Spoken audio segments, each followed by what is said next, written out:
Hello student.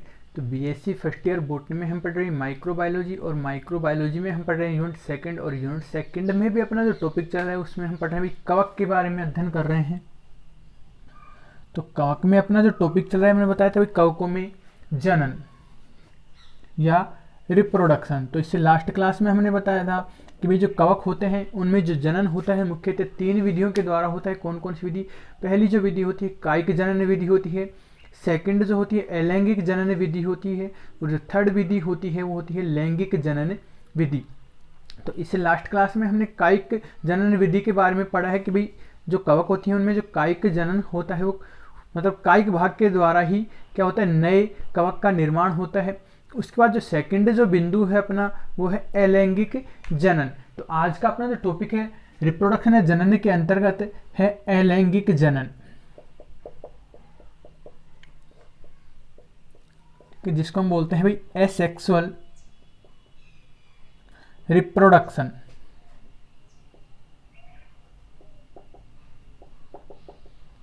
ठीक है। अलैंगिक जनन में क्या होता है कि इसमें जो कवक होते हैं इनमें लैंगिक अंगों का निर्माण नहीं होता है। ठीक है।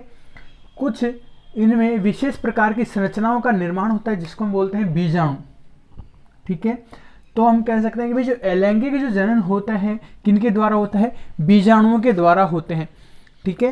तो इसमें जो कवक के अंदर जो बीजाणु होते हैं वो भी भिन्न भिन्न प्रकार के निर्मित होते हैं। तो कुछ में जैसे अचल प्रकार के जो बीजाणु होते हैं उनके द्वारा नए कवक का निर्माण होता है, कुछ में चल बीजाणु के द्वारा नए कवक का निर्माण होता है, कुछ में कोनिडियो बीजाणु का निर्माण होता है। तो जो कवकों में जो अलैंगिक जो जनन होता है वो भी 3 विधियों के द्वारा होता है। फर्स्ट विधि होती है भाई चल बीजाणु, दूसरा होता है अचल बीजाणु, और तीसरा कोनिडियो बीजाणु। तो सबसे पहला होता है चल बीजाणु, सेकंड जो होते हैं भाई अचल बीजाणु, और जो थर्ड प्रकार के जो बीजाणु होते हैं कौन से होते हैं? कोनिडिया बीजाणु। जिसमें हम सबसे पहले पढ़ेंगे भाई चल बीजाणु के बारे में नाम। तो जो चल बीजाणु के द्वारा जो अलैंगिक जनन होता है वो उस प्रकार के जो कवकों में पाया जाता है जो अधिकांशतः कहाँ जलीय होती है। ठीक है।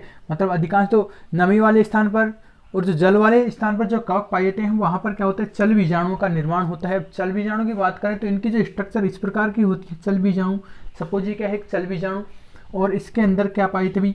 कशाबिकाएं पाई जाती है।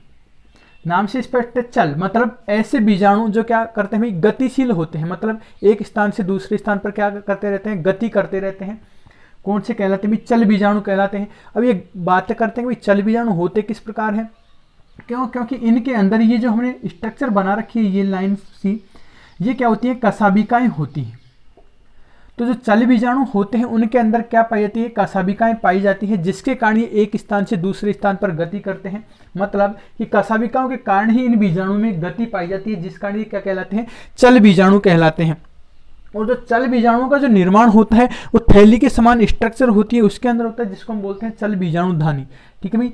जैसे ये कवक तंतु हो गया, ये कवक तंतु हो गया, इसको हम बोल देते हैं चल बीजाणु धानी, चल बीजाणु धानी। और इसी के अंदर फिर क्या होता है? चल बीजाणुओं का निर्माण होता है जो कशाबिका युक्त होते हैं। तो हम कह सकते हैं कि भाई चल बीजाणु का जो निर्माण होता है कहाँ होता है? चल बीजाणु धानी के अंदर होता है। और ये जो चल बीजाणु होते हैं कैसे होते हैं? एक कोशिकीय के होते हैं, और इनमें क्या पाते हैं? केंद्रक पाया जाता है, कशाबिकाएं पाई जाती हैं। ठीक है। अब क्या होता है कि प्रतिकूल परिस्थितियां आती हैं तो ये यहाँ से चल बीजाणु जब धानी फट जाती है तो ये चल बीजाणु यहाँ से बाहर मुक्त हो जाते हैं, और फिर जैसे ही अनुकूल परिस्थितियां आती हैं तो प्रत्येक जो चल बीजाणु होता है नए कवक थैलस का निर्माण कर लेता है। तो इसमें हम लिखेंगे कि भाई चल बीजाणुओं का निर्माण, चल बीजाणुओं का निर्माण अधिकांशतया, चल बीजाणुओं का निर्माण अधिकांशतया जलीय कवकों में होता है। जलीय कवकों में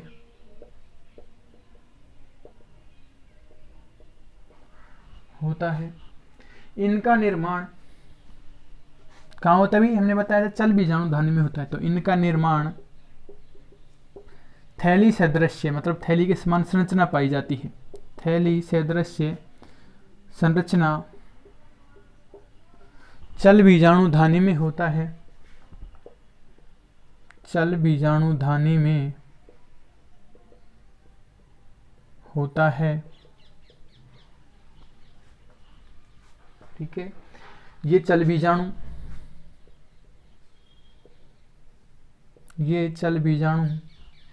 एक कोशिकीय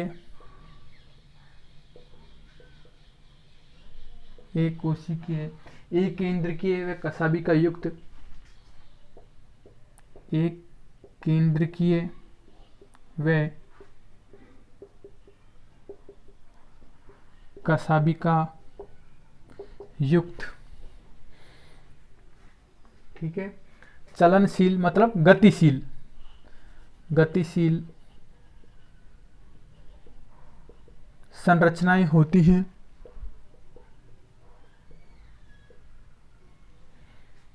ये चल बीजाणु मुक्त होकर अनुकूल परिस्थितियां आने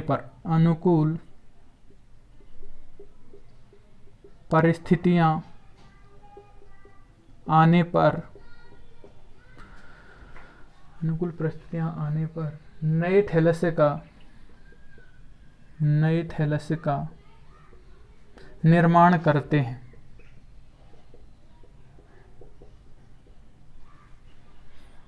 ठीक है भाई, ये तो हो गया चल बीजाणु। जो सेकंड जो प्रकार के जो बीजाणु होते हैं कौन से होते हैं, अचल बीजाणु। सेकंड जो बीजाणु है अचल बीजाणु। तो बीजाणु तो नाम से फिट भाई बीजाणु होते हैं। अचल का मतलब समझ गए, मतलब जो कैसे होते हैं, गतिहीन होते हैं, मतलब जिसमें गतिशीलता नहीं पाई जाती। गतिशीलता क्यों नहीं पाई जाती, क्योंकि जो अचल बीजाणु होते हैं उनमें वही कसाबिकाएं क्या होती हैं, अनुपस्थित होती हैं।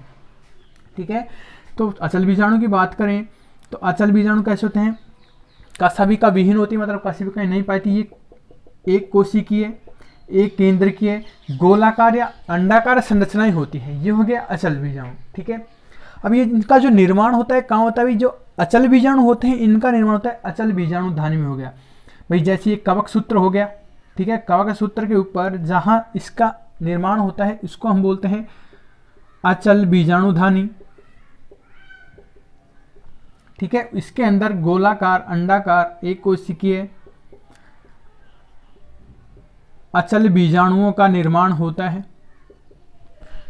ठीक है, और इसमें जो कवक सूत्र पाया जाता है, मतलब जिस कवक सूत्र पर अचल बीजाणु धानी एवं अचल बीजाणु का निर्माण होता है उसको हम बोलते हैं बीजाणु धानीधर।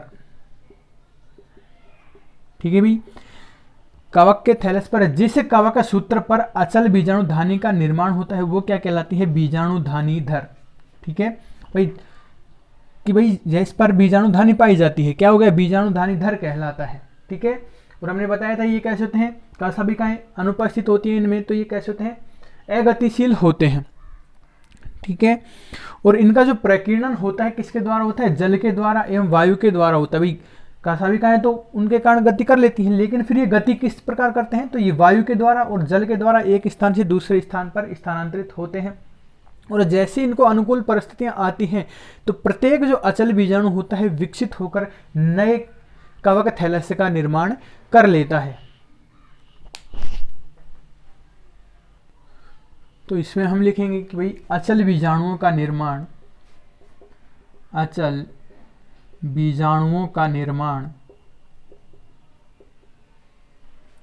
अचल बीजाणु धानी में होता है। अचल बीजाणु धानी में होता है।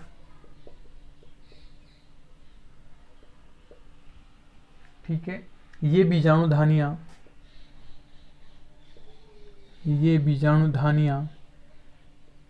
कैसी होती है, गोलाकार होती है, अंडाकार संरचनाएं होती हैं। गोलाकार व अंडाकार संरचनाएं होती हैं।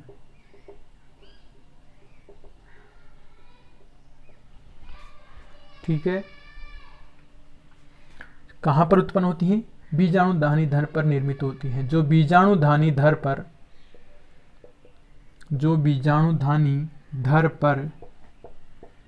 निर्मित होती है, ठीक है भाई। तो अचल बीजाणुधानियों का जो निर्माण कहाँ होता है? बीजाणुधानी धर पर निर्मित होती हैं। बीजाणु, अचल बीजाणु भाई कैसे होते हैं? एक कोशिकीय होते हैं, एक केंद्रकीय होते हैं, इनका जो प्रकीर्णन किसके द्वारा होता है भाई? जल के द्वारा और वायु के द्वारा होता है। मतलब एक स्थान से दूसरे स्थान पर जो जाते हैं किसके द्वारा जाते हैं? जल और वायु के द्वारा। तो हम लिखेंगे कि भाई इनका प्रकीर्णन जल व वायु के द्वारा होता है, जल व वायु द्वारा होता है, ठीक है। तथा ये अचल बीजाणु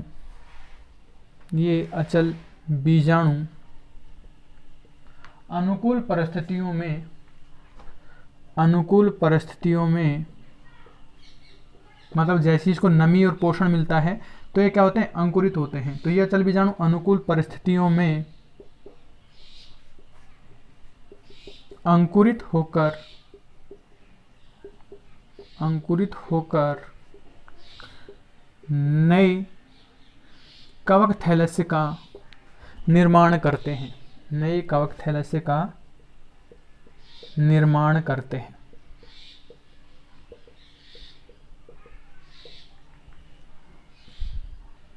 ठीक है, तो ये हो गया अचल बीजाणु। और जो थर्ड प्रकार के जो बीजाणु होते हैं भाई, कोनिडिया बीजाणु।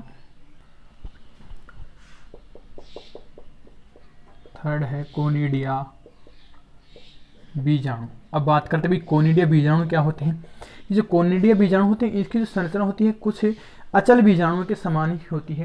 इसमें डिफरेंस की बात करें क्या होता है? डिफरेंस होता है कि ये कवक तंतु में या कवक सूत्र में शीर्ष भाग पर निर्मित होते हैं। तो ये क्या होगा भाई? कवक सूत्र मतलब कवक तंतु हो गया। तो इसके शीर्ष भाग पर विशेष प्रकार के अचल बीजाणु होते हैं। शीर्ष भाग पर निर्मित होने के कारण इनको हम नाम देते हैं कोनिडिया बीजाणु या कोनिडियो नाम दे देते हैं, ठीक है। और जिस कवक सूत्र पर ये बनते हैं, मतलब ये कवक सूत्र इस पर जो बनते हैं, इसको हम नाम दे दिया भाई कोनिडियम धर, ठीक है भाई। कोनिडियो बीजाणु समझ में आया क्या हो गया? एक प्रकार के क्या होते हैं? अचल बीजाणु होते हैं, उसी के समान गोलाकार संरचनाएं होती हैं, ठीक है। और जिस शाखा पर ये निर्मित होते हैं वो क्या कहलाती है? कोनिडियम धर कहलाती है।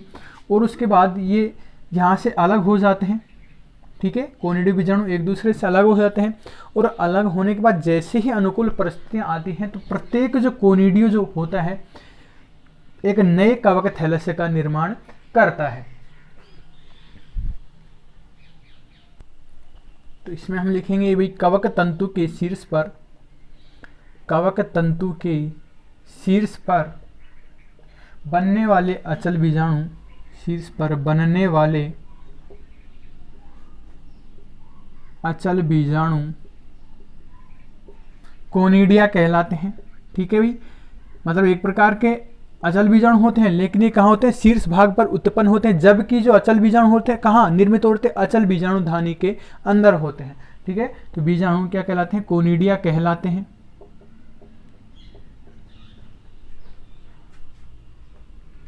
कोनिडिया बनाने वाले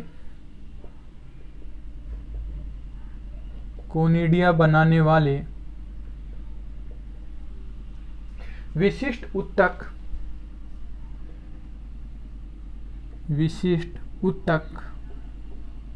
कोनिडियोफोर या कोनिडियम धर कहलाते हैं। हमने ये बताया था कि मतलब जहां पर भाई कोनिडिया बनते हैं वो शाखा क्या कहलाती है? कोनिडियम धर कहलाती है। तो कोनिडिया बनाने वाले विशिष्ट ऊतक कोनिडियम धर कहलाते हैं, ठीक है। ये शाखित या अशाखित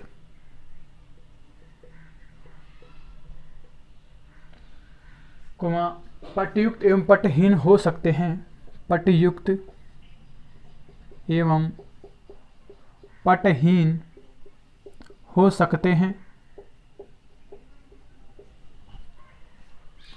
ठीक है। और प्रत्येक जो कोनिडिया होता है अलग होने के बाद अनुकूल परिस्थितियां आने पर अंकुरित होकर नए कवक थैलेसी का निर्माण करते हैं। तो कोनिडिया अनुकूल परिस्थितियां आने पर, अनुकूल परिस्थितियां आने पर अंकुरित होकर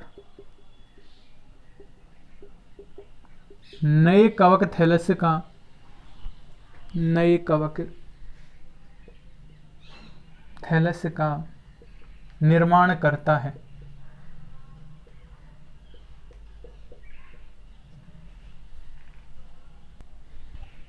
तो यहां तक क्लियर है भाई। ये होगी अपनी अलैंगिक जनन की विधियां।